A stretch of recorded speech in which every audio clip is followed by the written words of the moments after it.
Welcome to What Was That? Q&A on Egypt with Professor Chomsky. In Arabic, مساء الخير عليكم وأهلا وسهلا بيكم. This event, as you know, is hosted by the Egyptian Student Association at MIT. My name is Tariq Raha, and as the president of ESA, it is a pleasure to welcome you to this event on behalf of ESA's board and members. Our aim as a student group is to be a catalyst for forging an alliance between Egypt and MIT. And our objectives to achieve this are threefold: to support the development of the Egyptian economy, technological industry, scientific progress, civil society, and entrepreneurial spirit. We also aim to represent Egyptian culture on the MIT campus and the greater Boston region. To create a social community for Egyptians at MIT and Boston. And we've been supporting these objectives through many initiatives and events. And we gave you a glimpse of it in a brochure that you probably received as you came in. But we would love to communicate with you and keep you updated with what's happening in ESA. That is why we made sure we are on all forms of social media. So to learn more about us, please like us on Facebook, follow us on Twitter, and subscribe to our YouTube channel. If you want to support us, we do welcome your donations as well. Just email us, and we'd be more than happy to further elaborate on this. We promise you a lot of fun and engaging events. A small statement on behalf of the MIT Egyptian Student Association. I would like to clarify that we as a student body have no political affiliation. The executive board and members of our associations do have varying political opinions, but we maintain our friendships and we all continue to represent our country with all our heart. Also, on behalf of ESA, I would like to thank Professor Chomsky for generously accepting our invitation. We truly appreciate it. Special thanks go to Professor Nazli Shukri, who I will be introducing in a moment, and she will in turn introduce Professor Chomsky, for kindly accepting to moderate the Q&A session. There has been tremendous efforts and a lot of volunteer work, so allow me to acknowledge and thank the board and members of the Egyptian Student Association at MIT, to the ASA team. Without you, this would not have been the success we see. In terms of marketing, outreach, careful employment of IT, and amazing leadership and event planning. Thank you. I would also like to thank members of the Egyptians in Boston community who heed the call diligently. You've met a lot of them on your way in. We are grateful to the CAC, MIT AV, MIT Police, and the LAF fund we received to partially fund this event. And finally, I have to say, it is quite the honor to welcome Professor Chomsky and to introduce Professor Shukri, and we are very happy to have you. Professor Nazli Shukri is a professor of political science at MIT. Her research concentrates on sources and consequences of international transformations and change with a focus on international conflict and cooperation. She is the architect and director of the Global System for Sustainable Development, GSSD, a multilingual web-based knowledge networking system, and principal investigator of a multi-year, multidisciplinary collaborative research project of MIT and Harvard University on explorations in cyber international relations. She is the founding editor of the MIT Press series on Global Environment Accord and the former general editor of the International Political Science Review. Her most recent book is Cyber Politics and International Relations, MIT Press 2012. Please help me in welcoming Professor Shukri. Thank you. So,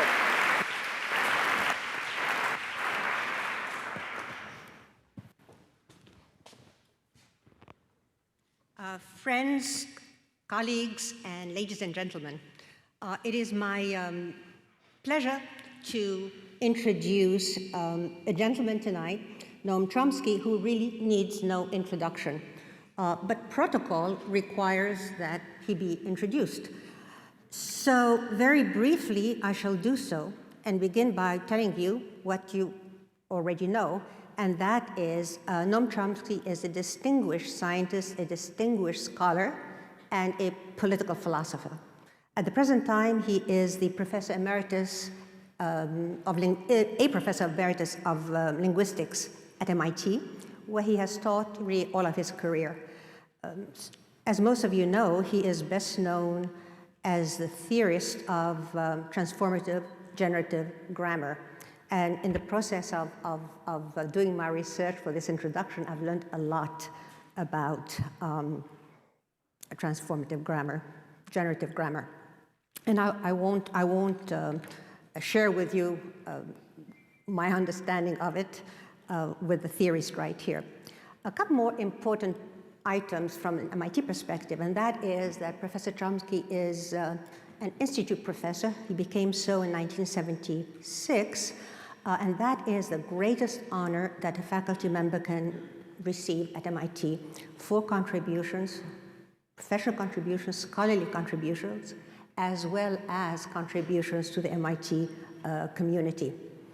Among other things, he has received 10 honorary university degrees from around the world, and he has been, for a long, long, long time, the 8th most cited intellectual in the scientific literature.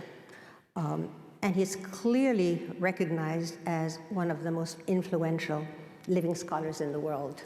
And before I turn it over to Professor Chomsky, let me just suggest or tell you what the rules of the game are for this evening. Questions, please keep them as concise as possible so that we can cover as many questions as possible. And the second thing is, if you don't mind, it's one question at a time so that we can move on. So thank you. And with this, turn it over to Professor Chomsky.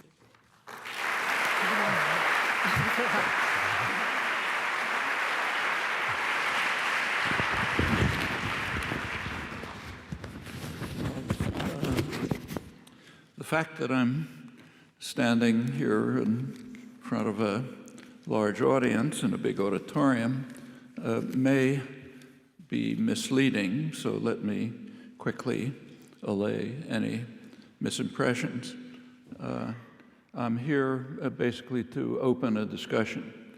I don't pretend to have any deep understanding of the remarkable events that have been taking place in Egypt in recent years. I follow them as closely as I can, but haven't researched them deeply, and many of the sources, the most important ones that are in Arabic, I haven't had access to.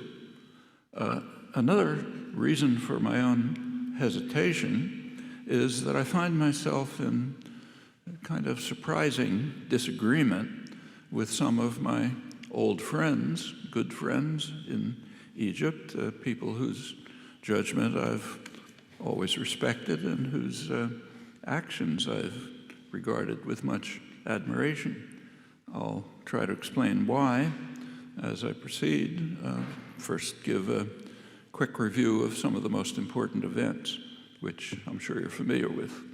So beginning in January 2011, the uprising, or some call it revolution, took place. Tahrir Square was occupied, set in motion a chain of spectacular events that led very quickly to the fall of the dictator, US-backed dictator, many other achievements, lively political atmosphere opened up, much opportunity, and which was made good use of for freedom of association, interchange, speech. Some of the most important achievements were scarcely reported here, except in the specialist literature, had to do with labor rights. Egypt had quite a militant and active labor movement for many years. Outside the official framework, there was an official state union, which, as usual, was more committed to controlling the workforce than working for their interests. But outside of that institutional structure, there was militant labor activism taking place. It accelerated roughly 10 years ago as the neoliberal programs were instituted more severely, as just about everywhere in the world, including here. As these programs were instituted, they had pretty standard consequences. One was that they were highly praised by the international financial institutions, World Bank and the IMF, US Treasury, many economists, and they had numbers that looked good. But underneath the numbers, they had the usual consequences. We're familiar with them here. Sharply rising inequality, very high concentration of wealth, elimination of social support systems, atomization of the population, extensive repression, unbounded corruption, usual effects around the world, which have led to uprisings almost everywhere. In Latin America, they've led to actually remarkable liberation of South America from 500 years of Western dominance. And what began in the Arab Spring was in Tunisia and in Egypt, was in part an uprising against the imposition of the harsh neoliberal regime, combined with opposition to a brutal dictatorship that, of course, the U.S. was strongly supporting. And there were major achievements in labor rights very quickly. The labor movement was not initially directly involved in the uprising, the Tahrir Square occupation, but it began to join very soon and provided a substantial mass basis for it. A general strike was one of the main factors that impelled the military command, SCAF, to decide to shelve the dictator, Mubarak. An independent union was formed for the first time outside the framework of the legal structure that broke the monopoly of the state labor union. The involvement of the labor movement in the uprising added social and economic demands to the narrower political goals, and they also made substantive achievements, raise of the minimum wage, new unions, much else. The scholar who does most of the work on this, Joel Bainin of Stanford, reviews it extensively and points out that one of the main achievements was perhaps more subtle. It was just simply providing human dignity and a voice to people who had been so suppressed and marginalized that they had none. All of that was of a great concern to the United States and its allies. They don't like such developments. And that was particularly kind of accelerated by the studies of public opinion in Egypt at the time, Egypt and much of the Arab world. These were conducted by major U.S. polling agencies, and they're certainly well known to planners and elite elements. They were not reported, barely mentioned in the United States in the media, but barely mentioned. But they're interesting and revealing for us and helpful for understanding the U.S. attitude towards the developments that have taken place, U.S. official attitudes. In Egypt, at the time of the Tahrir Square occupation, a major poll taken by one of the main U.S. polling agencies found that about a very high percentage of the population, roughly 80%, regarded the greatest threat that they face as being the United States and Israel. They dislike Iran. All through the Arab world, there's sharp dislike of Iran. But as elsewhere, they didn't regard Iran as much of a threat. Maybe 10% regarded Iran as a threat.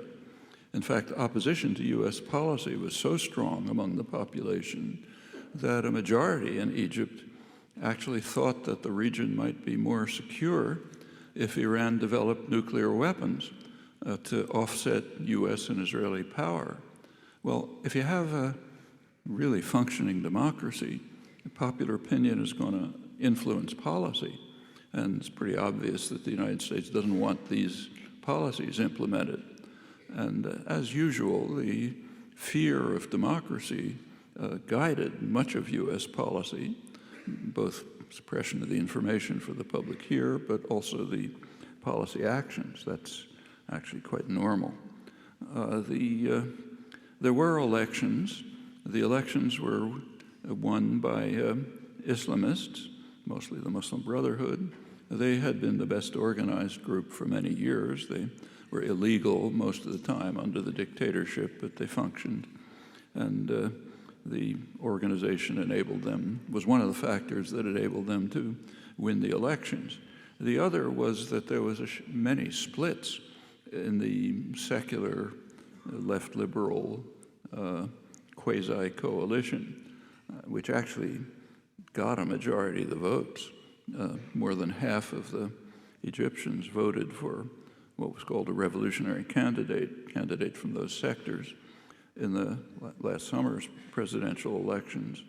But there were 6 accredited candidates from those groups, and that was split, so the Brotherhood easily won. Salafists took a big role. They imposed a regime which was pretty harsh. SCAF, the military command, maintained its very powerful role in the dominating the society. The government made only limited efforts to share governance, became quite unpopular. By this year, there was a major uprising, June 30th, a huge outpouring of people into the streets, petitions calling for the government to resign. A couple of days later came the military takeover on July 3rd. Well, that's part of the background.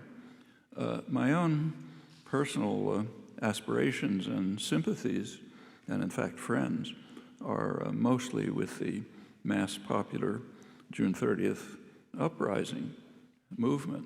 But I think they're making a serious error in their support for the military coup, or for many of them, even the outright denial that a coup took place, and in their faith in the commitment of the military to defend what they call the people against the Brotherhood. Now, that's a term that should be avoided. The people are badly split. Maybe you may not like the Brotherhood, you may not like their actions, but they're there, and they're a substantial part of the population. And the people, they can't be written off. So reference to the people already tells you something's misleading in the commentary, severely so. Also mistaken, in my view, is their faith that the military is going to move to establish a democratic secular regime. I think that's highly unlikely. And much more likely is that the military will act the way the military acts everywhere, and historically in Egypt as well. It'll impose, and has already imposed, a harsh, brutal regime. Its aim will be to reinforce their own power over the political system, and also to sustain and their control over quite a substantial economic empire. They'll crush dissidents, undermine civil and human rights. It's already happening.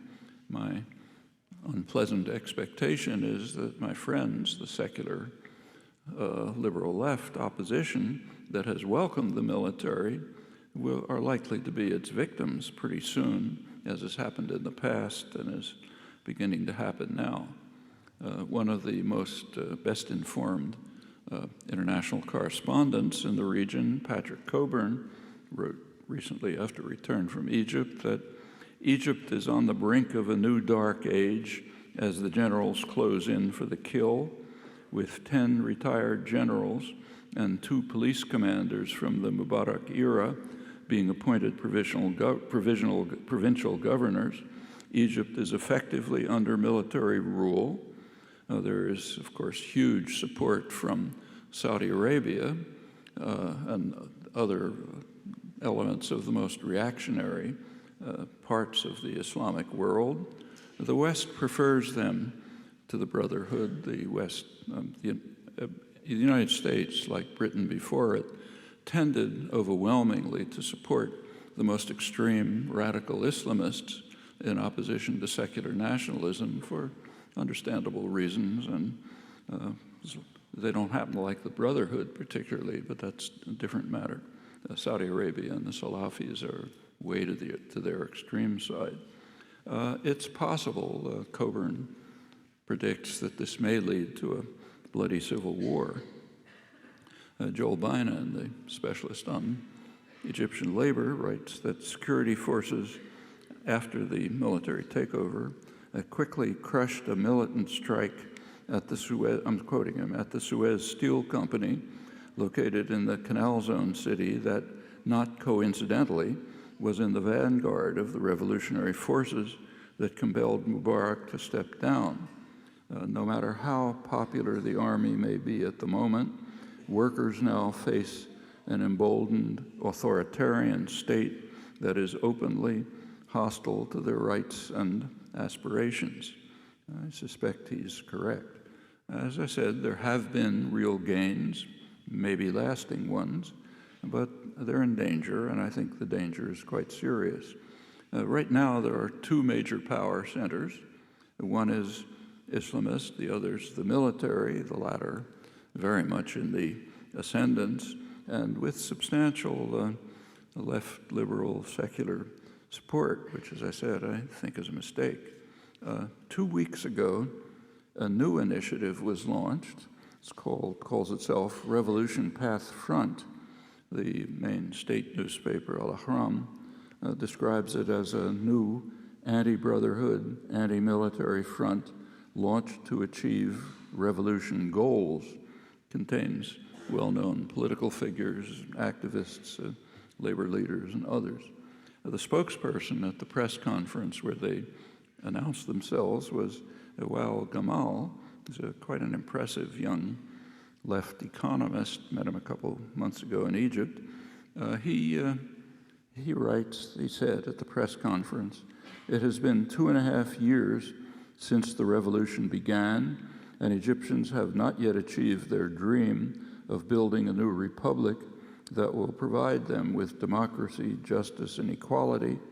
Millions have taken to the streets twice, once in January 2011 to topple Mubarak's regime, which was based on corruption and oppression, and a second time in June 2013, forcing Mohamed Morsi to step down after losing legitimacy as a result of the Brotherhood's attempts to monopolize political life and rebuild an oppressive system."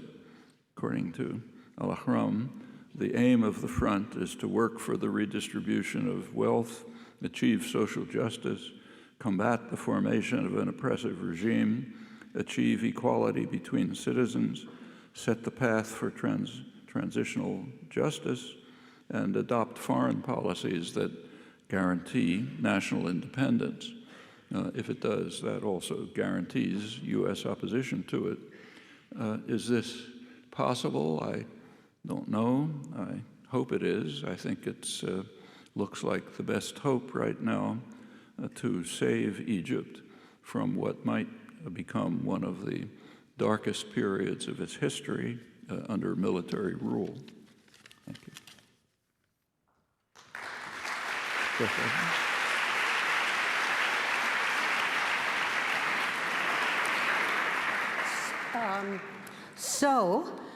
If you allow me, I will make, stay there, right there. One brief comment and then a question. My comment has to do with the role of the young people. I don't know how to put it. The generations younger, many generations younger than the older ones, in mobilizing in the early phase. It's a generation that's much more skilled, much more educated, much more in tune with global thinking and global processes, and of course, access to communication. So the age structure should be fitted in the dynamics. The question I have, and depending on your answer, I may have a follow-up question, and that is, are there any conditions under which you might consider it plausible, acceptable, I won't say good, but acceptable, to have a military intervention and a military coup? Are there any conditions? Well, you can imagine conditions, but I think there's a very heavy burden of proof to be met by anyone who advocates a military coup anywhere, in particular in Egypt, with the quite ugly history of the military, which incidentally, as you know, persisted right through the Morsi period and has been picked up again afterwards. The crushing of the Suez Strike is an unfortunate example. Well, I would be the last to support or endorse or say anything nice about any military, but there is one aspect we haven't really touched upon. I'll just make a comment and not a question so we can go over. And this is that we have seen the very gradual but very persistent loss of law, of order, of any kind of police protection. Not that there was much to begin with, but the indicator there is when individual citizens carry their own guns and when there's a private circulation of weaponry for legitimate self-protection, then the textbook at least says that it's an indication of the erosion of the social order. And I, for one, would consider that not a justification, but if there are no other institutions that can provide to the normal citizen some minimum amount of security other than the military, in some ways it's difficult to reject that. Now, how to contain that and how to make it temporary and how to fire the military after they've done their job is another question. So I think with that, we can begin addressing questions directly to Professor Chomsky. We have 2 microphones, and thank you very much. If the criticisms of the Morsi and Muslim Brotherhood government are legitimate to some significant degree, what might have been an alternative direction for people in Egypt to have responded to their fears and their insecurities? And could it be that Morsi made a political and strategic mistake insofar as he may have, as I understand it, accepted the neoliberal economic policies that you made reference to? And connected with that, a mutual friend of ours who helped found Partners in Health down the street here in Cambridge is now the head of the World Bank, Jim Kim. And so could you comment on the role of institutions like the World Bank in this ongoing scenario? Well, that's a couple of different questions. It's true that the Morsi government essentially continued with the neoliberal programs. Whether that was a mistake or not depends on your point of view. It was a mistake from the point of view of the population because these programs harmed them. On the other hand, if he hadn't undertaken them, the U.S. and its allies would have moved very quickly to support his overthrow, because that's the condition that they require for acceptance of a regime. And the regime was weak enough so it might have happened.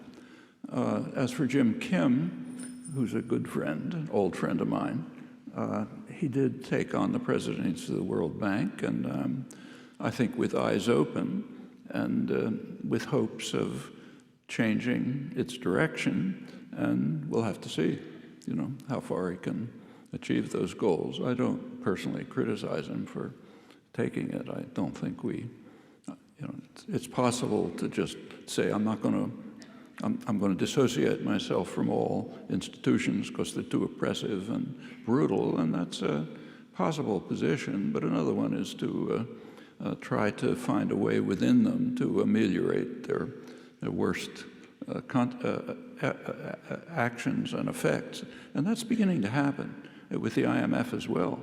So the IMF, for example, has essentially pulled out of the troika that has imposed this brutal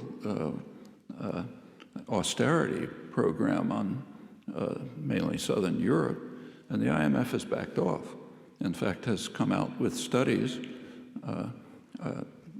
arguing, I think, demonstrating that the austerity programs under recession are the worst possible. Well, okay. There are economists within the IMF who are pressing that. I think I don't criticize them for that. As for the first part of the question about what alternatives were there for the people, first of all, we should be cautious. It's not the people. It's a segment of the people that is opposed to the Brotherhood and the Salafis. What the exact proportions are, we don't really know.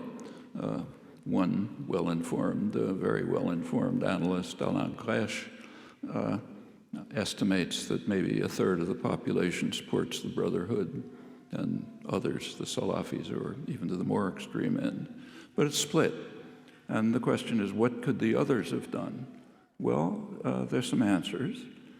As I mentioned, in the last summer's presidential election, they split 6 ways. They had a majority, but they were too busy fighting each other to form a coalition which could have won the presidency. Well, there are other elections coming, and so far at least they're not perfect by any means, all kind of things wrong with them. But relatively speaking, they were more or less open elections, and there's a fairly open society. So they could have participated in that and taken a parliamentary road to eliminating the Morsi regime. Part of the reason why they didn't, I think, is they were by no means confident that they would be able to follow that path. But then, here we don't agree in our assessments, but my feeling is that calling in the military to do it for you doesn't improve security. It leads to what we've in fact already seen. First, real massacres of the Brotherhood, hundreds of people killed, crushing of strikes in the major areas, and imposition of the kind of regime you'd expect from a military. Actually, some of you may have seen, I'm sure you saw this morning's newspapers, a long report of leaks about the SCAF military discussions, internal discussions under the Morsi regime, when their power was being somewhat, in limited ways, reduced. They were subjected to some degree of public scrutiny, at least. And the discussions headed by the new commander were designed to figure out ways to overcome the fact that they were under scrutiny and that their economic empire and political power might be in limited ways reduced. And I think the coup was mainly an attempt to ensure that that won't happen. I hope I'm wrong, but I suspect strongly that my own friends will be the ones who will suffer from their support for this action. Could I please ask the next question to be concise and one question? Go ahead. Hi, Professor Chomsky. So my question is, do you think the so-called stable countries of the world may be complacent in not anticipating such revolutions? So can such revolutions happen anywhere in the world? Yeah, I'm sorry, I didn't hear. I don't hear very well. Have the countries of the world have been complacent, the Western countries, in understanding what's happening, and this could happen anywhere in the world? Well, if you mean the Western governments, the countries of the world differ all over the place. The Western governments are by no means complacent, but they don't have the power that they used to have. Now, there are many, I'm sure you know, there are rumors circulating in the region, in Egypt, and in fact all over the Middle East, about the enormous power of the United States. It sort of runs everything. And in fact, on both sides of the divide in Egypt, there are accusations that the United States supports the other side and is manipulating and running everything. The same stories go on about Syria. I think that's very far from true. The U.S. and even more so its allies have very limited capacity to influence what's happening. Some, but limited, and not in the days like the days when they could institute military coups and so on and so forth. That's pretty much gone. But they're not complacent. They have goals. So the United States, for example, is very concerned about the interests of its major allies. Its major allies are the Saudi dictatorship and Israel. And both of them happen to be strong supporters of the military regime. So yes, the United States, for that and other reasons, I think will continue to support the military regime. Not that it implemented the coup, it didn't, but to support the outcome. Particularly if the military regime persists in the policies it has so far initiated of attacking the independent labor movement, undermining rights, and so on. That's the kind of thing that the U.S. supports pretty naturally. The reaction to the poll results I mentioned is a good example. Actually, just to go on with that for a moment, since we ought to be interested in ourselves, it was extremely interesting to watch the elite reaction to what was revealed about the attitudes in the Arab world.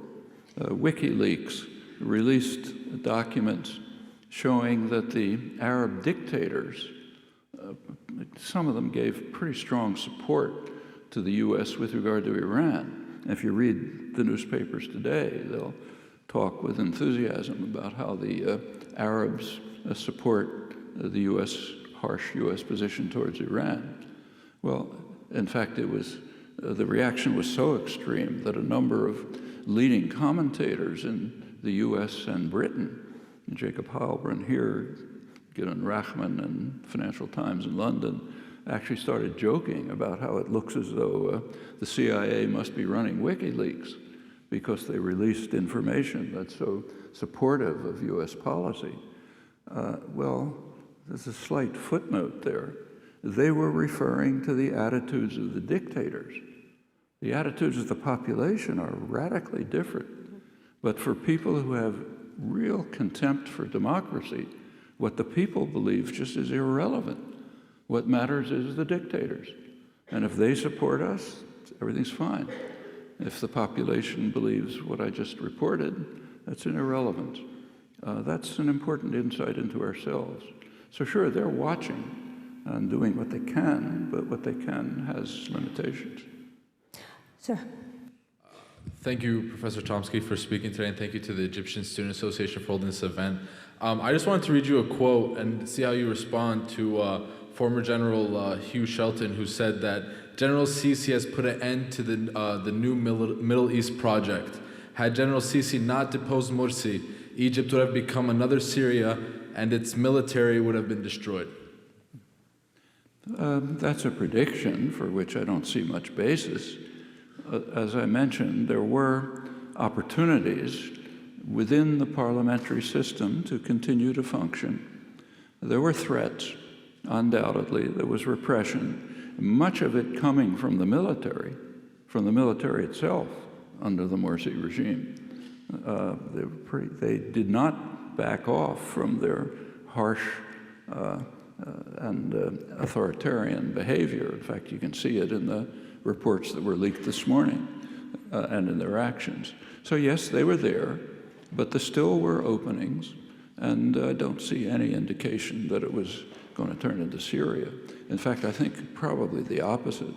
I suspect that Patrick Coburn is correct in concluding, as I mentioned, that the military takeover and the dark age that it portends and the harsh, brutal attack on the Brotherhood, which is a large part of the population, whatever you think about them, may lead to a bloody civil war. That could conceivably lead to maybe something like Syria, maybe worse. But I don't think there were real indications of it before that. Sir? Sir, over the past 2 or 3 years, people have witnessed both the Muslim Brotherhood and the military in power. And based on that, do you think we are going to have a break from political Islam for the next maybe 10 or 15 years? And if this is the case, do you think the Western model of democracy is the best path for Egypt and Middle Eastern countries for modernity and development? Do I think that democracy is the best path? The Western model of democracy. Well, the Western model of democracy is quite anti-democratic. We should be honest about that. So, I mean, the elite opposition to democracy in the United States applies at home as well. We could talk about it. But if you mean the theoretical Western model, the one that's presented in propaganda and ideology, yeah, I think that's a good model. But powerful concentrations of power within the West and elsewhere don't want it. They don't want it here, they don't want it in Egypt. Is it the best model? Yeah, I think so. I think that's why it's constantly undermined. I should mention that there's nothing new about this. For those of you who want to learn about it, you should look a little at the history. The United States happens to be a very open society, so we have unusual access to internal planning. It's not used very much, but it's there. So just to take one illustration, back over 50 years ago, 1958, President Eisenhower, this is declassified, long declassified material, President Eisenhower raised a question with his staff in internal discussion. He asked, why is there a campaign of hatred against us in the Arab world, and not among the governments, which tend to support us, but among the population? Now, that was pretty surprising at the time, because this is 1958. And shortly before that, Eisenhower had intervened to kick Britain, France, and Israel out of Egypt. You might have thought that that would have led to some support in the populations of the Arab world. Instead, there was a campaign of hatred. Right at the same time, the National Security Council, highest planning body, released internally, published a document, a detailed document on developments inside the Arab world. And what they said is that there's a perception in the Arab world, these are almost quotes, a perception in the Arab world that the United States supports harsh and brutal dictatorships and opposes democracy and development, and that we do it because we want to make sure we control their energy resources, okay? And it went on to say that this perception is more or less accurate, as indeed it was, and that's probably the right thing for us to do. So yes, there's a campaign of hatred, and that reiterates over the years. You may recall that President Bush, right after 9/11, had a kind of pathetic speech in which he asked, why do they hate us? You know, he said, well, they hate us because of our freedom and our wonderful so-and-so. Shortly after that, the Pentagon had a study done by a research institute in the Pentagon, the Defense Science Board, which came out with an analysis of a comment on Bush's speech. And essentially, they reiterated what the National Security Council had said back in 1958. They don't hate our freedoms, they hate our policies. They hate our policy of undermining democracy, support undermining development, supporting brutal and harsh regimes because of our interest in controlling their resources. And there's plenty of information in between that says the same thing, including polls. So I'd expect that to continue. But as to whether this would be a good model, yeah, I think it would. Not just for the Middle East, but for everywhere, here too. In an email interview with Austin Meckle, you said, there have been bills of particulars offered by June 30th supporters of varying credibility, but I've seen nothing to justify the calling in the military to overthrow the elected government, however flawed the elections or objectionable the post-election policies. So my question is, why were the bills of particulars of varying credibility, in your opinion, and why can't the people overthrow the government if the elections were flawed or the post-election policies were objectionable? Are you objecting just the military interference, or you thought that wanting to overthrow the government was kind of premature? Let me repeat what I think I understood. I didn't hear most of it. If you want to overthrow the government, first of all, do I think that's legitimate? Sure, I thought it's very legitimate. As I said, my sympathies and friends are with the June 30th uprising. But is the best way to do it to call in the military to overthrow the government, institute a military dictatorship? No, I don't think that's the best way. Now, if there's absolutely no alternative, and there's a major attack going on against the population, you can imagine a situation in which it might make sense to appeal to the military to intervene, but I don't think anything like that was true in Egypt. And why did you think that the bills of particulars were of varying credibility? Why do I? You said that the bills of particulars in June 30th were of varying credibility. I don't think I got that either. Well, he said that the bills of particulars of the June 30th movement were not credible. Oh, no, I didn't. No, I didn't say that at all. The bill of particulars of the June 30th movement was mostly quite credible. I think the charges against the Morsi government were quite real, pretty accurate, maybe not every word, but basically correct. But the question is, given the opposition to the government on the part of a very large part of the population, maybe a majority, is the right mechanism under those circumstances to call for, to support a military coup which installs in power a much harsher government. What would have been? Pardon? What would have been the alternative? The alternative was to pursue the openings that were not pursued just a few months earlier in the presidential election, where to repeat, the secular left liberal forces, not a coalition, did have a majority of the vote, but were so preoccupied with fighting one another that they split the vote 6 ways. Okay? That offers opportunities. Overcome the factional conflicts internal to this sector and move forward to participate seriously in the parliamentary regime, which still was open, flawed, but open. And in fact, some of the main threats to that regime, even under Morsi, were the military, were SCAF. Okay, sir. Hi, thank you.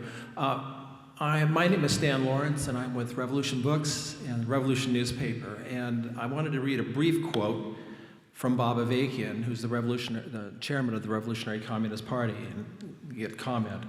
The essence of what exists in the U.S. is not democracy, but capitalism, imperialism, and political structures to enforce the capitalism, imperialism. What the U.S. spreads around the world is not democracy, but imperialism and political structures to enforce that imperialism. It seems to me that the situation in Egypt is a perfect example of that, where on one hand you have the reactionary fundamentalists, and on the other hand you have the military, which is part of the government, which has been funded and backed by the U.S. for 30 years. And I'd like to kind of explore that more in terms of this idea of what's involved in the people overthrowing the government. Well, the quote from Chairman Bob is a harsher version of what I was saying. I think too harsh a version. I mean, I don't think the United States, I think that's an exaggerated picture of what the United States is like and what it does in the world. But there's an element of truth to it. In fact, it's pretty much what the National Security Council said in 1958. That we don't have to go to Bob Avakian for that. The rest of the question, if I understood it, kind of suggests that the United States was somehow responsible for imposing the Morsi government and the military regime afterwards. And I don't think that's true. The United States supported Mubarak strongly, right up to the last minute. In fact, what the U.S. policy was kind of straight out of a normal playbook. It's kind of intriguing that commentators here in the media and even scholarship didn't report the obvious.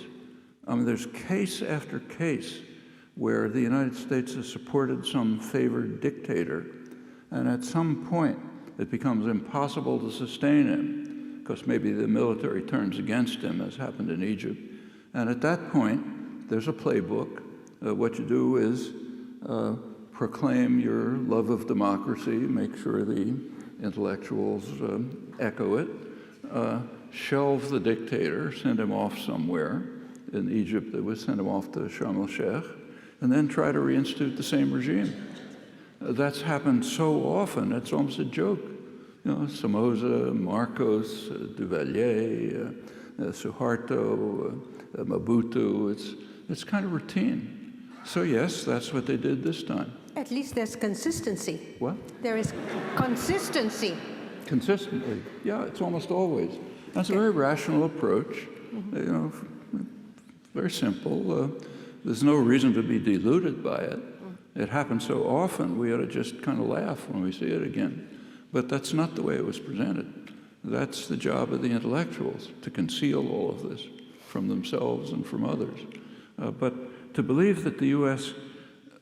overthrew Mubarak is wrong. They supported him, just as in the other cases. They didn't impose the Brotherhood government. They won because they were better organized, much better. They had functioned right through the dictatorship. Let me just give you a personal anecdote. It's personal, so it's not a big story. But I was in Egypt about 20 years ago for a while, teaching at the American University. And while I was there, I spent a lot of time with activist intellectuals. One group was the kind of, sort of the left, really good people, good friends.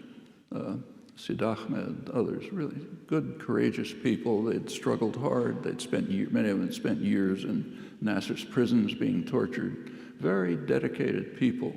Now, that was the left. Where did we meet? Well, we met in a Nile riverboat. If you know anything about Egypt, you know what this is. They have these riverboats in the Nile for very rich tourists. And they had a friend who owned one of them. So he gave them the riverboat for our lunch, and we sat in one little corner of this thing and had an elegant lunch and talked about how to carry out a revolution in Egypt.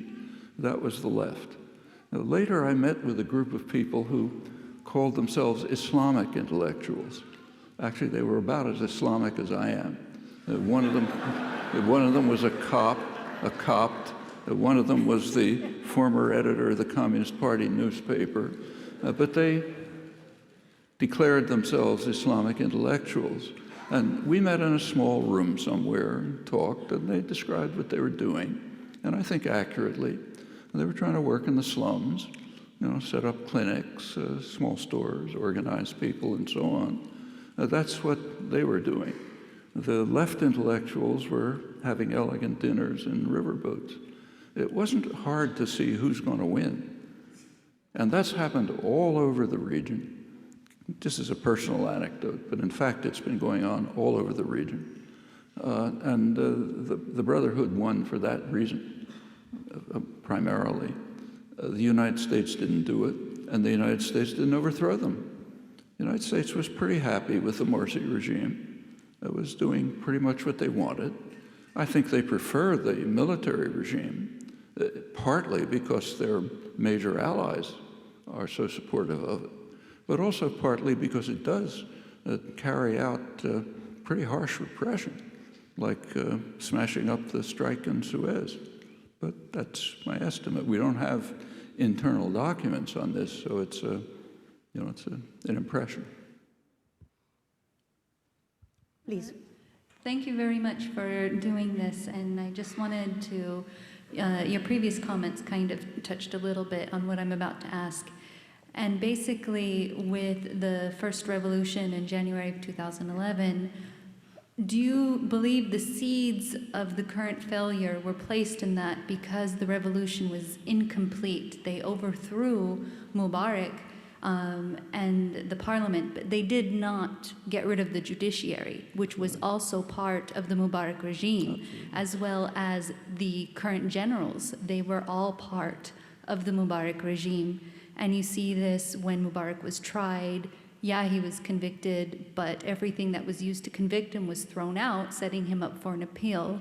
which basically shows that this regime was setting itself up for a victory later on, which is what we're seeing right now, that it laid these seeds, that it knew that the first elected president was most likely going to fail because of the almost insurmountable problems, but also because of, as was stated earlier, lack of security equals lack of stability. The military was very lax in providing, was very lax in providing security, even down to the police forces. The police weren't doing their jobs. The police were withdrawn. Yeah, and it was so on such a scale that it was almost appeared to be institutionalized, that they wanted security to fail so that whatever government was in place that was not part of the regime would fail. So my question would be, do you believe this is an accurate scenario? And how does Egypt move forward? How will the next revolution take place and overthrow all branches of government and institute a true political democracy? Yeah. Oh, I think you're quite right about the fact that the military, it retained its force under Morsi, quite a lot of it, and he reduced some of the privileges, but not much. They did they were quite happy with insecurity. The police were pulled out. And in fact, you saw what happened the day the military coup took place. The day the military coup took place, the police were back on the streets. Gas was available. Before that, you couldn't get any gas for your car. Saudi Arabia poured in tons of money in the Gulf Emirates. And it became very clear, if it wasn't before, that there had been every effort on the part of the military and the ultra-reactionary forces in the Arab world, mainly Saudi Arabia and the Emirates, to try to prevent any regime from functioning. They hated the Muslim Brotherhood. And then, they kind of reinstituted a sort of stability under a harsh military regime once they had gotten rid of the parliamentary opposition. That's pretty much what happened, I think. But the answer to that is not to support the military. That just makes it worse. What was the answer? Well, my impression is that there were, as I said before, there were plenty of openings to pursue unification of the sharply divided left secular forces, left liberal secular forces, this big grouping, and plenty of differences within them, but some kind of grouping. It could have gotten together. Actually, when I was in Egypt a couple of months ago, I met several of the political leaders of these factions, and it was pretty clear they just didn't want to cooperate with one another. They were more interested in fighting each other than doing something about the Morsi regime. But that could have been overcome, and I hope that this new front that was just announced, that I quoted from at the end, which has some quite good people in it, may be able to bridge those conflicts and create a unified movement which would proceed if parliamentary openings are still permitted by the military. They may not be. The related point here is for us to remember that democracy, political participation, call it democracy in this case, involves bargaining, negotiation, giving in, and so forth. And part of it is learned behavior. And there hasn't been much experience in modern Egyptian history for learning how to overcome those divisions and so forth. Please. Thank you, Professor Chomsky. I have a little question, just about the alternative again. We have seen in the year of the government of Morsi that the Muslim Brotherhood is nothing more than Mubarak regime in terms of political freedom, in terms of economic policy. The population, I think, found itself between the ex-dictator and the new dictator, and it has to choose between a growing dictatorship and a falling dictatorship, actually. making an alliance with the military would be my better choice. Let me disagree with you, because in this year we saw how they disseminated their men in all the administrative, local administration, as governors of about half of the governments of Egypt were ruled by Muslim Brotherhood. That was for the preparation for the next election. So they were preparing for a new dictatorship. It was evidence, I think. So if I have to choose, I would choose to make an alliance with the military again, which is falling actually, which has to reformulate its relationship with the power again. Sorry. First of all, I would suggest reformulating what you said. It's not the population that had to choose. It's a sector of the population to which you belong, and which I happen to sympathize with, but it's not the population. A large part of the population supported the Brotherhood. Another sector supported the Salafis, even more extreme. You can't just write them out of existence because you don't like them. They're there, they're important, they're organized, they're based in the population. In fact, they were so well organized that they were able to win just about every parliamentary choice that came along, partly because of the failures of the opposition, secular, liberal left. But they did do it, and they're still there.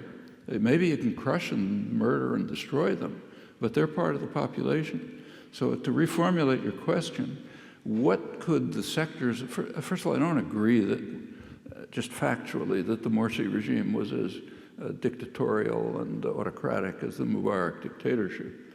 There were real achievements that were made by the uprising revolution, if you like. I ran through some of them. There was much more freedom of expression, freedom of publication, meetings, freedom of association. There was a pretty vigorous, lively political atmosphere that didn't exist before. And there were some very concrete achievements, particularly for labor rights. The formation of the first independent union, and in fact dozens of new unions, was not a small development. The significant improvement in the minimum wage, which was quite serious. Things were happening that didn't happen under Mubarak and couldn't have happened.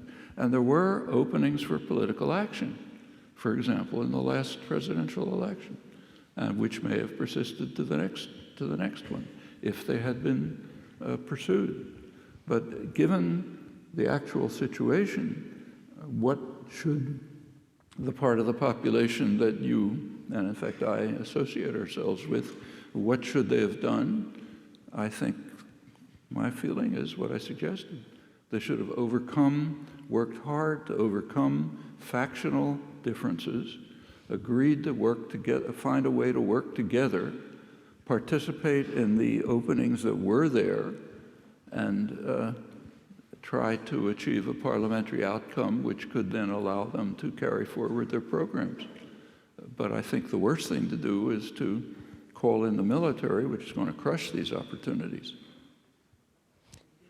No, hold it, sir. Hi, sir. I just want to refer back to 2011, when the military got control after Mubarak. Why didn't he call that a coup? That's number one. When the military took over after Mubarak? Yes, that was 2011. The military got involved, and they made an interim government at the same time, like one that's happening now, and no one called that a coup. Question two, why risk Morsi? It's one question, please. It's a very, very, very small question. that's fine. Continue it as part of the sentence of the first question, and blah, blah. Otherwise, no. Can I just say it? It's really, really simple. Why risk Morsi on our aid between U.S. and Egypt? And why Morsi is that important to the U.S.? And I think he's I think we stop this one. Do the first one. The first one is important. Sorry, what was the question? No, I heard the first part. yeah, I don't get the Morsi question, but he's violating So why the rule of wasn't the it a House. military coup in March 2011?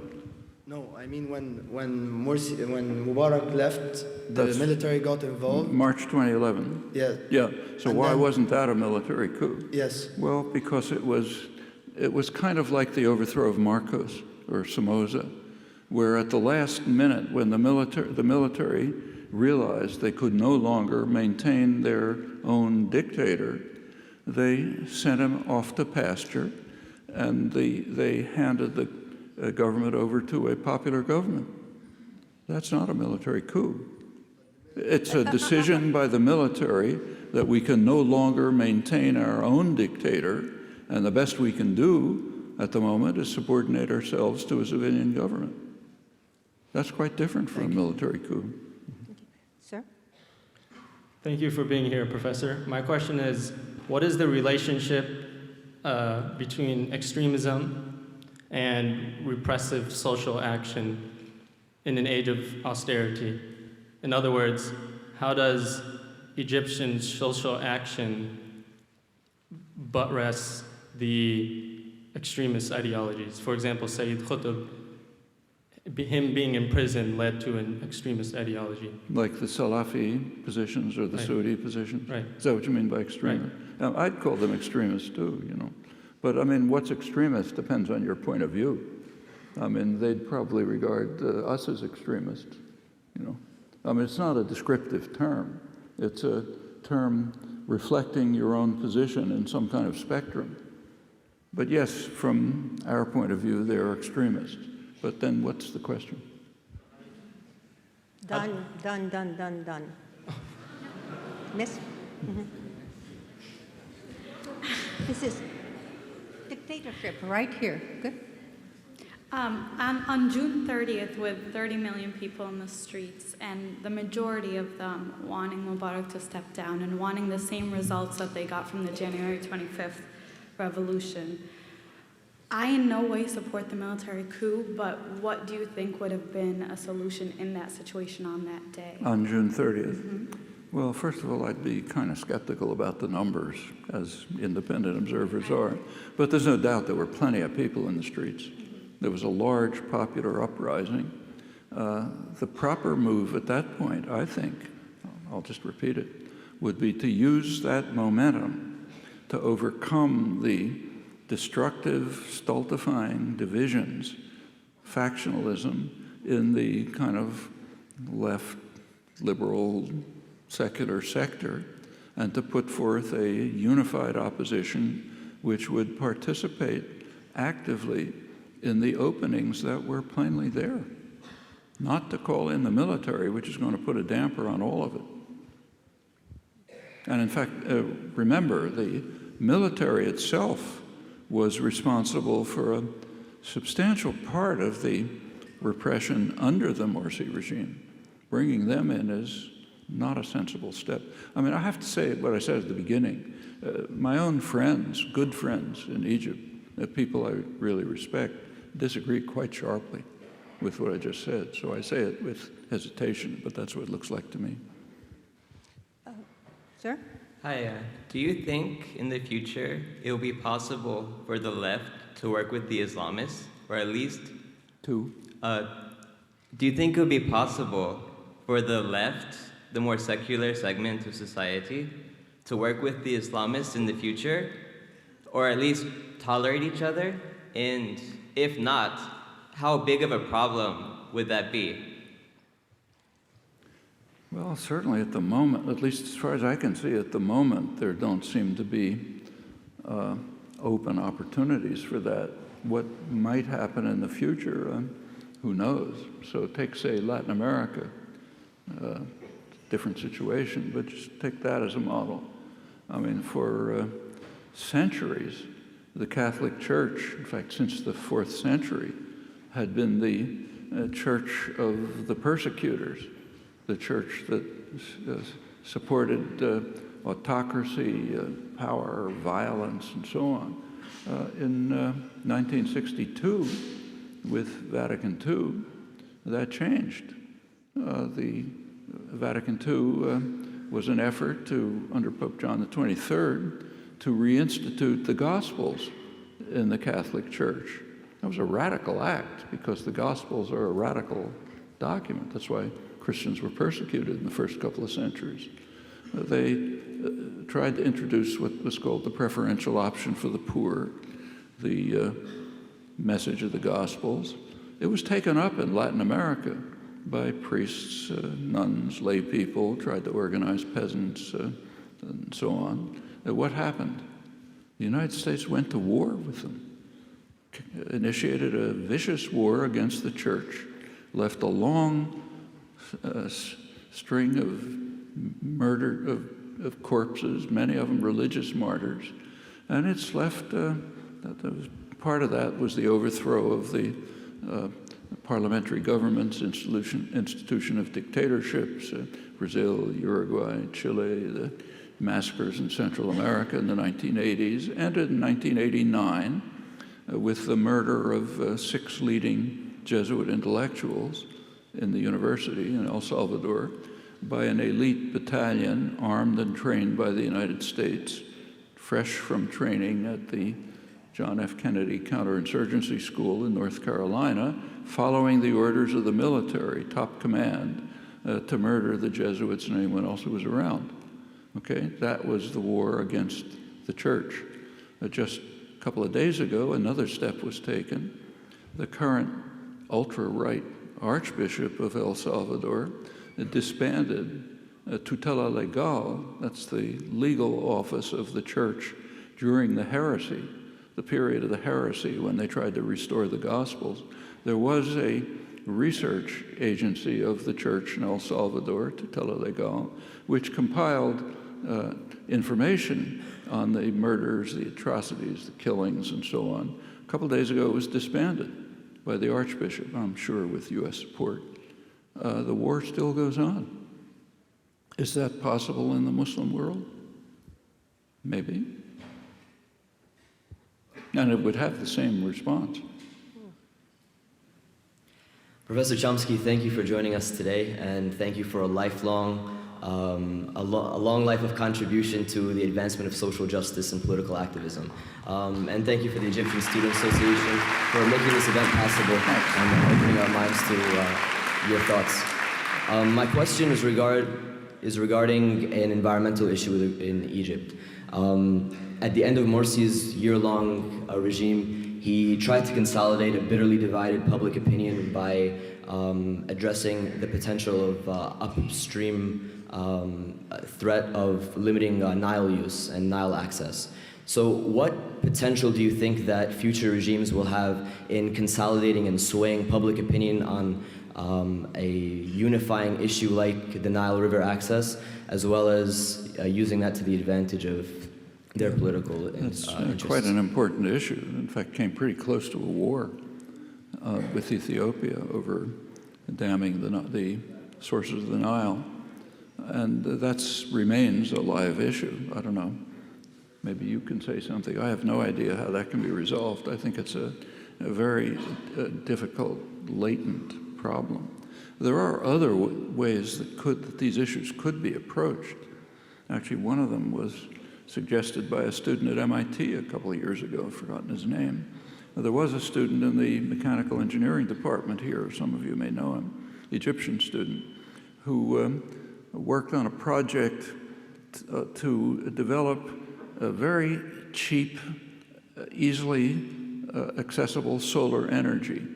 It was essentially small sort of reflectors made out of materials that that Egyptians could construct themselves. Didn't require importation of high-tech equipment. According to his thesis, at least, and the professor who worked with him, it was a feasible approach. Egypt, in fact, North Africa altogether, the air is pretty clear. It's not heavily polluted, plenty of sunlight. They estimated that they could, if this was spread over the country and over North Africa, they could have enough energy resources to even supply Europe, let alone including their own. Well, that's another path of development. Is that feasible? You go to the mechanical engineering department here and ask them what they think, why they gave him a PhD for it. Yeah? My question is a bit more thematic. In respect to the mobilizing youth, military coups, and additional current involvement of the West, do you believe there is any similarity with Iran and the potential scales of government and/or resistance, or do you think that has grown to be impossible with Egypt? Didn't understand. Do you want to repeat it Slowly. Yeah. But slowly. In respect to the mobilizing youth, the military involvement, the coups, and the general current involvement of the West, do you think there is any similarity with Iran and the potential scales of government or resistance? Or do you think that Egypt has, or that idea has become impossible for the conditions of Egypt? Which idea? The idea of resistance in general. Of Resistance. resisting the generals? No, resistance. Resistance? Iran, compare Iran and Egypt. With regard to resistance to the government? Mm-hmm. I mean, it's quite a different structure. Iran is, they're both right, Egypt in the past couple of years has been fairly open by regional standards. In fact, maybe, aside from Tunisia, maybe the most open country. But now it's closing down with the military regime. Iran is a different story. It's under the rule of a very harsh clerical regime. It's not Egypt, where it's not a clerical regime, it's an anti-clerical regime. But it's pretty rough. But it does have, there still are openings. The last election was limited. You know, like every candidate in the Iranian election has to be vetted by the clerical council, you know, the clerics. So you can't just have any candidate running, which is, of course, intolerable, but shouldn't surprise us very much. We have a similar system. In the United States, every candidate has to be vetted by concentrations of private capital.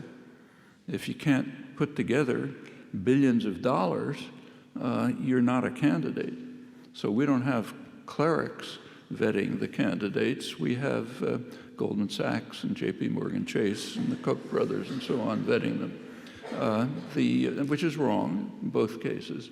But something took place that wasn't just kind of, the population did participate, and the outcome was kind of a surprise.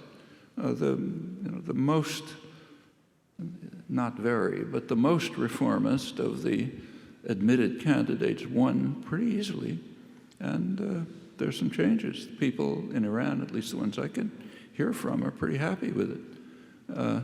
Well, there were more openings than that in Egypt, and could they have been pursued? I think they could have been. Will they be possible in the future? Well, we'll have to see.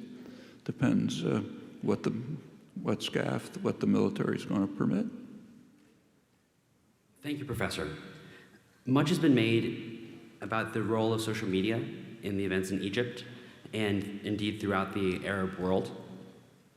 What's your assessment of the influence of social media, and has its effects been overblown?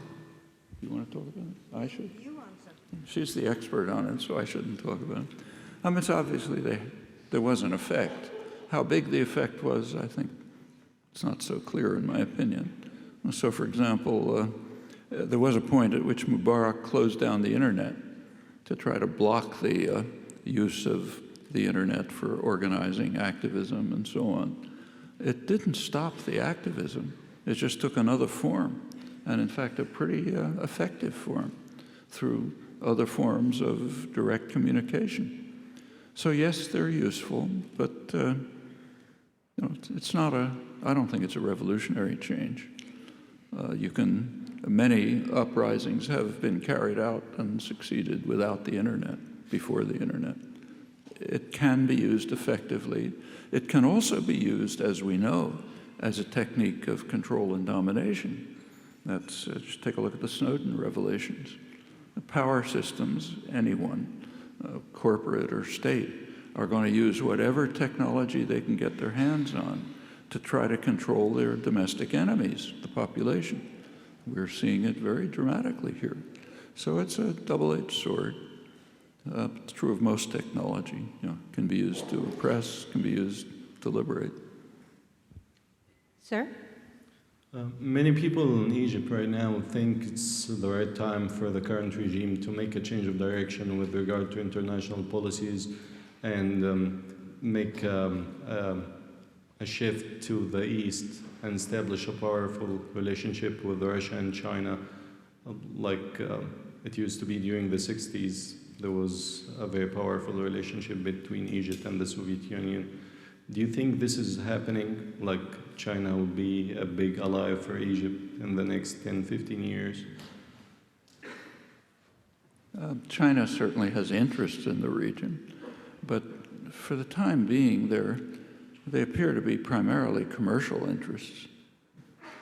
That's true all over the region. So, for example, one of the effects of the overthrow of Gaddafi in Libya was to drive out probably tens of thousands of Chinese engineers, oil prospectors, and others who were investing there, replace them by Westerners. Maybe something could happen in Egypt. I don't know of any indication that China has any great interest in substantial investment in Egypt. Egypt doesn't have major resources the way, say, Libya did, or the Congo, or so on. Thank you, Professor. June 25th, 2011 was Police Day in Egypt and was also arguably a turning point in the revolution as it saw the mass mobilization of anti-regime forces. Sorry. Yeah. So I'm referring to Police Day in 2011, which was June 25th. It saw a mass mobilization of anti-regime protesters and was arguably a turning point in the early days of the revolution. I'm wondering if you believe that this October 6th, which will be the Armed Forces Day in Egypt, presents a similar opportunity for people discontent with the government, not only the pro-Morsi forces, but also anyone else who does not agree with the current regime, to mobilize, and if you think that this will also become a turning point in the modern events in Egypt. In a couple of days. Yeah, it's this Sunday. Well, I mean, I don't know of any indication of it. Maybe you do. If there are people here who follow the blogs in Egypt or the press in Egypt in Arabic, they might have some indication of this, but I haven't seen anything. Well, what I understand, this is through secondhand, and I could have misinterpreted, but the second hand can have the right to clarify, and that is that some indication that the not-so-legal Muslim Brotherhood might be engaged in making its presence felt again by slowing down just operations of the system. But in terms of violence, I haven't heard anything. It's very unlikely that the 6th of October will go by unnoticed. So that's what we... The only indications I've seen are the ones I mentioned. The new Revolution Path Front, which grows out of something that was called the Third Square. Now, there was an informal development prior to this of what was called there were two squares. There was Tahrir Square, which was by then mostly military, and there was the Islamist Square, where they were organizing. And there was a third square, which included many of these people, and they have now formed themselves into some kind of a unified front, which covers a pretty broad range of activists and groups.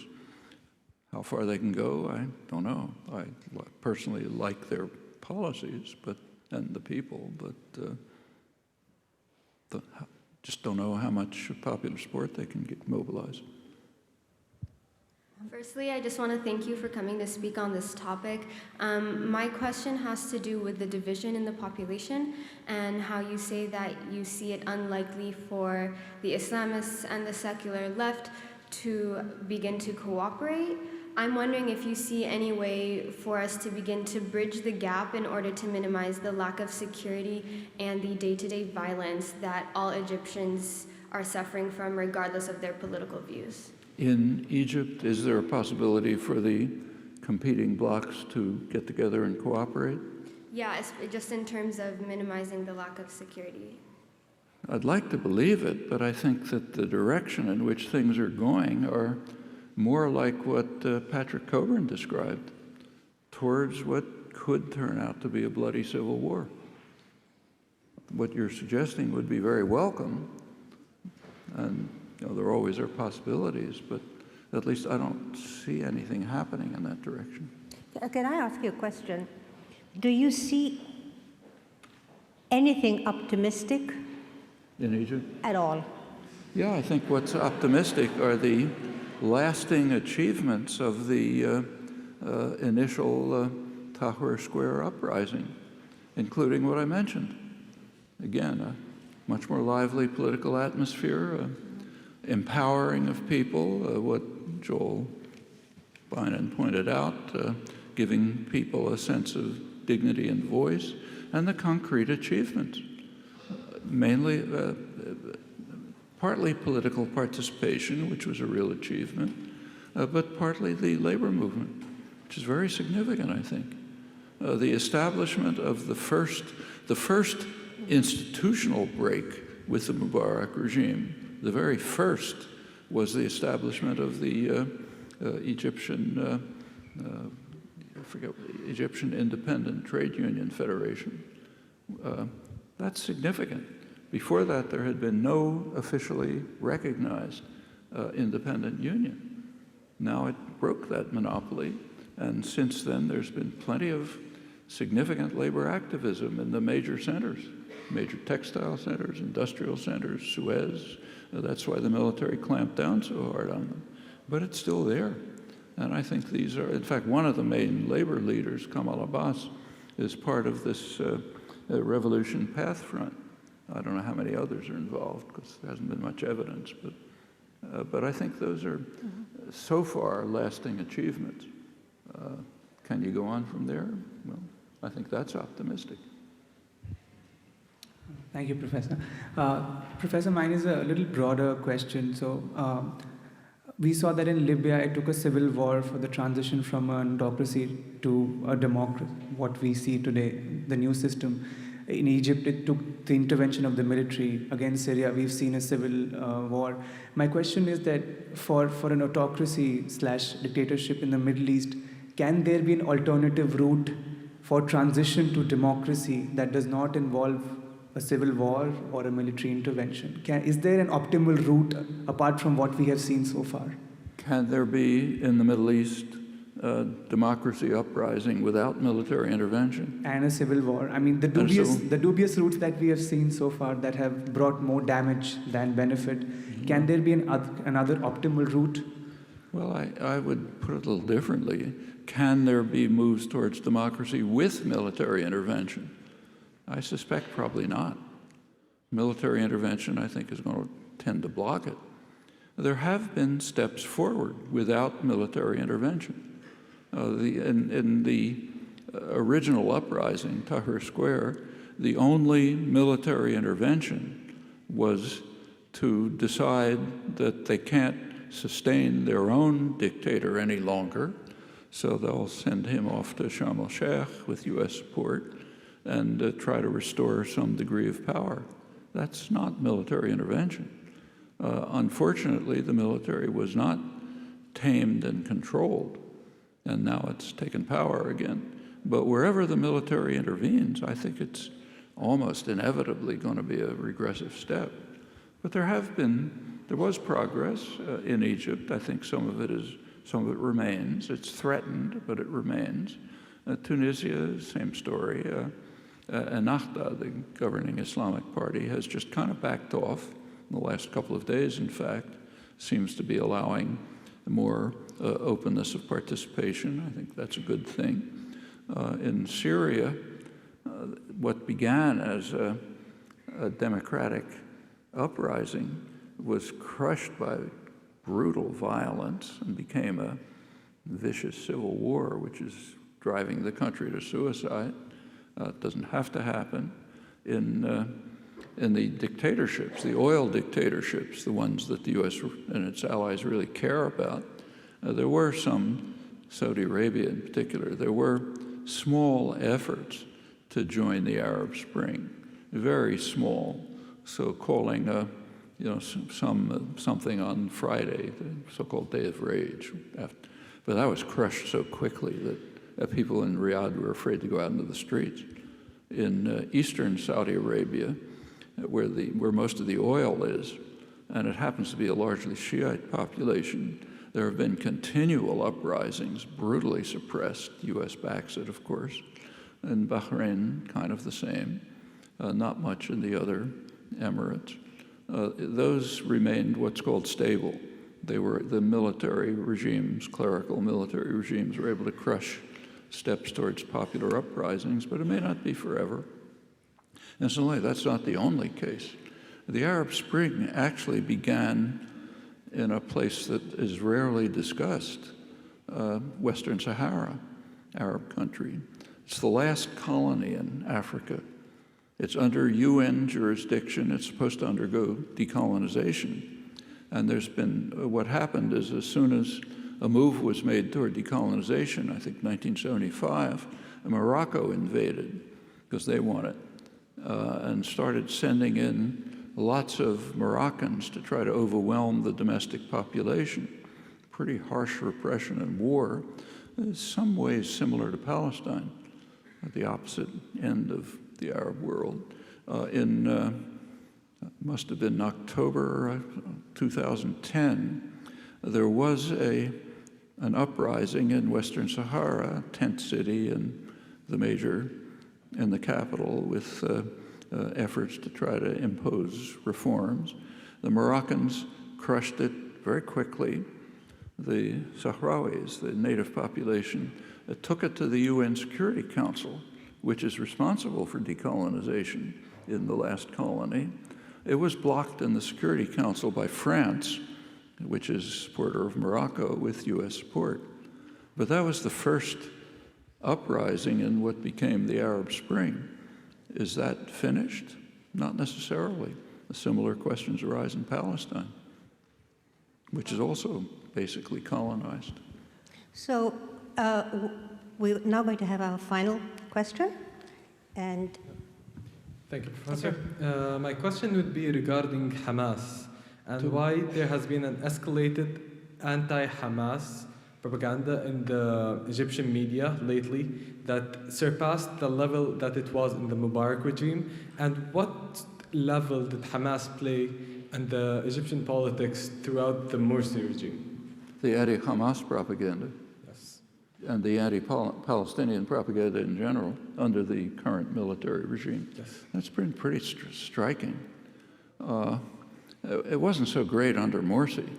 I mean, there were some hopes or expectations that under Morsi there might be a kind of an opening to Gaza, because the Hamas is kind of an offshoot of the Muslim Brotherhood.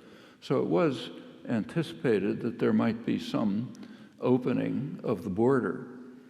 Very little. I mean, I was actually there last October, and the border was pretty tightly closed. It had opened somewhat. It was a little easier for people to get through, but the sharp restrictions on even flow of just humanitarian aid, like medicine, continued. And it was still necessary for the Gazans to try to survive on the tunnel economy. They got a lot of tunnels going under the border. The Morsi regime shortly after that went beyond Mubarak in flooding the tunnels with sewage to try to block them. It's kind of biological warfare. Even Mubarak hadn't done that. But in general, there was very little. There was a little, but not much of an opening. Now that the military's taken over, it's just become like what you described, very surprisingly kind of fanatic anti-Palestinian and anti-Hamas propaganda, with all kind of fairy tales about how Hamas was carrying out terrorism in Cairo and in the Sinai. There doesn't seem to be any reason to believe any of that, even if they could have done it, which they can't. I'm not sure why that's going on. I suspect it's a method of trying to mobilize the population around something, some foreign enemy, which has a kind of a Muslim Brotherhood type connection. They were an offshoot of the Brotherhood. Well, with that, we'd like to thank Professor Chomsky and Professor Shukri.